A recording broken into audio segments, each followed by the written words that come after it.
kunnuwan ku zana ba da yar wasiya. Me ake da wanga rayuwa ku zo ku duba, rayuwa a wahale ana ta ba mu kashi. Kulli yau ne kowa abubuwa suke yi, ku taimaka ku agaza ina shugabanni.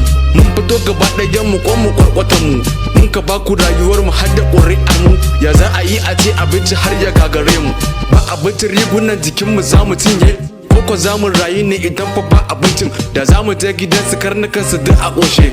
Rayuwar mu ta zamo kamar irin ta dabba, ko mun mutu ko mun rayu duka ba ruwansu. Babu ayyuka gare mu, babu education. Na tuna a shafafa su nuna kwaɗayin mu, amma ba ku sani abinci is the best body.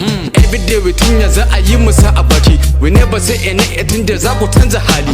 Alhaki akan kun ji kar ku manta wannan, kar ku manta can fa lahira akwai hisabi. A gyara wannan sai ku canza kar ku tutu kan.